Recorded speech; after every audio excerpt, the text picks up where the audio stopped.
So, what does Metallica and Adam Copeland, aka Edge, have in common? Well, I'm going to tell you. That's right. This is another Ted's Takes on Wrestling. I'm Ted Hill, and I appreciate you for watching this video. So, been thinking a lot, seen some stuff on social media, a little bit, from some different articles and things that people have said. Because I'm still not on social media myself, just on YouTube, and you can always reach me at hilltruthpodcast@gmail.com. We used to be called the Hill Truth, and all that's in my bio and links and different things like that. But don't worry about that. We do appreciate each and every one of you. So all the subscriptions, likes, notifications, we appreciate when you do all that. But let's get to it. What do they have in common? Let's start with Metallica, okay? Being born in the 70s, so grew up as a teenager in the 80s, I was there when Metallica first came on the scene. It was something new. It was something fresh. Just the thrash, speed metal, whatever you want to call it. You had Kill 'Em All, Ride the Lightning, Master of Puppets. You had all this stuff. It was just something new that we loved this stuff. A lot of us teenagers at the time. And then, MTV was going on in the 80s, but Metallica didn't have any videos. Then Injustice for All won their debut video on MTV. Okay, that album didn't quite sound the same as the other ones. We For Whom the Bell Tolls, Seek and Destroy, all those different songs, Master of Puppets, sound a little different. Then we get to that late 80s, early 90s, we get the self-titled Metallica album. The one that really put him over into the mainstream. Enter Sandman, Sad But True, Nothing Else Matters, a lot slower. Well, a lot of those hardcore Metallica fans, when it got to Injustice for All and the Metallica album, oh man, they were just pissed. They did not like that. And then through the years, Metallica's done some other great albums, but it's like some people, whether you like them or not, or if you was a fan of the old stuff, you may not like the new stuff, and all that's okay. Art is subjective, music is subjective. But here was the thing: Metallica decided to do stuff that they wanted to do. Okay, and how many bands have we seen that you love their first album, their second album, and then they change a little bit? They speed up or slow down or do a different genre, and they experiment because they are artists, they are creators, and they want to explore different things. And you don't have to like it, but that doesn't mean that we should jump on them because they're human beings, they're bands. And if they want to go in a different direction, no, some of the fans may not like it. And then some of it may grow on you as time goes. And you realize that they've gotten older, they've matured. Same thing with actors. You see a big name Hollywood actor who's in blockbuster after blockbuster, and then they decide to do an indie film. Or maybe a comedy actor who's known for comedies does a dramatic role. Different things like that. But sometimes we as fans think that they should just do what we want them to do. So now, we're getting ready to get into the wrestling part of it. I've been a fan since the late 70s. Okay, I'm in my 50s. I've seen it all. And now I notice, especially with social media and with people on their YouTube channels and even in some of the comments that they put on some of my videos, it's like we want a wrestler to be a certain way or to wrestle certain matches or do a certain thing, or we don't like it. And the thing about it is, since 2000, 2001, after WCW was gone, you had TNA, but for the most part, most bigger names only had one place to go, and that was WWE. One of the shocks was when Kurt Angle went to TNA. But then with AEW come along, then there's two promotions.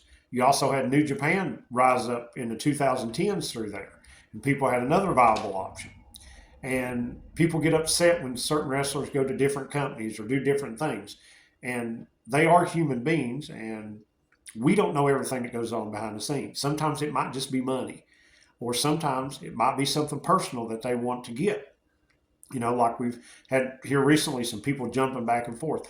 Cody Rhodes went to WWE. People would have never thought that when it first happened, but now he's fit right in. Jade Cargill just showed up in WWE, made her debut at the Rumble.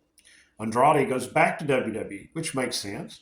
He wasn't getting the book the best in AEW, but hey, his wife is there. There's rumors speculating that when Malachi Black and Buddy Matthews contracts are up. They'll go back to WWE. And, at the beginning, Malachi had some ups and downs, but, House of Black is featured pretty much every week on Collision. And I think he has a lot of creative control, but his wife is there. Buddy's wife is there. So it would make sense if they wanted to go there. Mercedes Moné, Sasha Banks, she didn't show up to Rumble. Probably going to sign with AEW. So what's the deal? Was it just money? Or, think about when she got her release. She didn't automatically just go to AEW. She decided to go to New Japan. And she was starting to have a little run there until she got injured. So maybe it is money, but also maybe she wants some freedom to do some more stuff with New Japan that she could do with AEW that she couldn't do with WWE. I don't know. Dolph Ziggler, a.k.a. Nick Nemeth.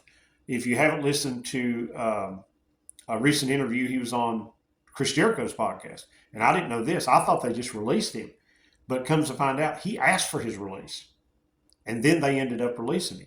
And he said he wants to be like a territory guy, like Ric Flair, just go territory to territory. He said he just wants to show up in different places and, help get the company better or get a star over or, win a championship somewhere else.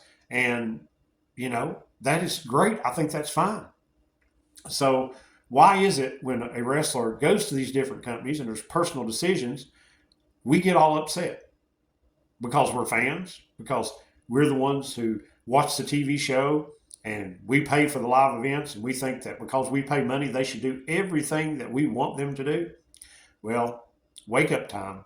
It doesn't work like that in real life. They are human beings. And I think about, 2019, 2020, right around when the pandemic started or was going on, Kevin Owens' deal was up. And so, Kevin Owens, some thought he was going to go to AEW the way he was, putting stuff on social media and maybe even Sami Zayn. But he said the best option for him was to stay with WWE. So that's what he did. So these wrestlers will do this. And just like Metallica, it's okay if they decide to do something they want to do. So now that gets me to Adam Copeland, Edge. 2 great interviews he's had since he's been in AEW. One with Sam Roberts, Not Sam Wrestling, and also Chris Jericho. And basically, he got to the point in his career, he had the comeback, which he was grateful for because he didn't even think he was going to get to come back. He comes back, he's wrestled, tries the heel stuff with Judgment Day. That didn't work too good. But he was like, all they want me for is 10 matches a year. And I've done it all. And it's not like they were going to strap him up with the world title. They might put him in some main event programs or title programs against some belt holders, but they're not going to really make him the face of the company. And he can help some younger people, which is what he said he wanted to do. That's why he started the Judgment Day, was to give some of those who weren't really getting an opportunity to shine to help them. And they turned into Bloodline 2.0 and went on this run after they kicked him out. And for a year, so, he did his job. But he was like, he's told the story. He asked his kids, he was about to retire and didn't know if he wanted to wrestle anymore or what he wanted to re-sign with WWE, what he wanted to do. And so his kids said, go have fun with Uncle Jay. So he wants to finish his career out with his best friend in the world, Jay, Christian. And so he goes to AEW. And you hear the complaints. Well, they had a nice little program going. And now he's doing the Copeland Open. And he wrestled Griff Garrison, Lee Moriarty. And I saw people in some of my comments, because, I posted some shorts, that, he's getting buried, he's trash, all this. This is what he wants to do.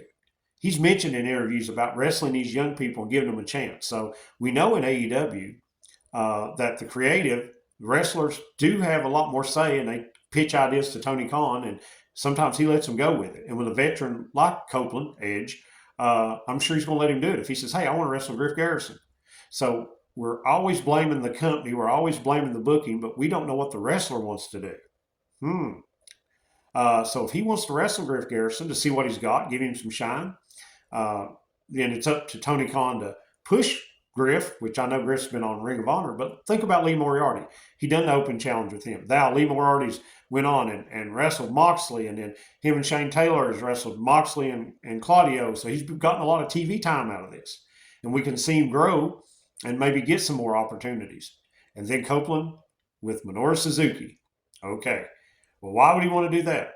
because a lot of these wrestlers, just like Mercedes Moné said, it was her dream to wrestle in Japan. Copeland's never wrestled in Japan, really. He's not got to do that. He said he wants to wrestle in the Tokyo Dome. He wants to wrestle some of these Japanese legends, and now he has the opportunity. And we're complaining about it. You know, think about Bryan Danielson, another case. You know, you would have thought he was a WWE lifer. And, you know, he said in the interview he wanted to bleed. Vince was not going to let him bleed. Comes to AEW. And obviously, he gets along with Tony Khan and has a lot to say because Tony has said publicly that if something happened to him and he couldn't make a show, he wants Danielson in charge. He put Danielson head of that discipline committee. So he has a lot of respect for him. So if Danielson wants to come in and do a program against a young person, or if Danielson wants to go to Japan and wrestle at Wrestle Kingdom, which he got to do, or wrestle Zack Sabre Jr. or Okada or whoever, he's going to let him do it because they're getting older.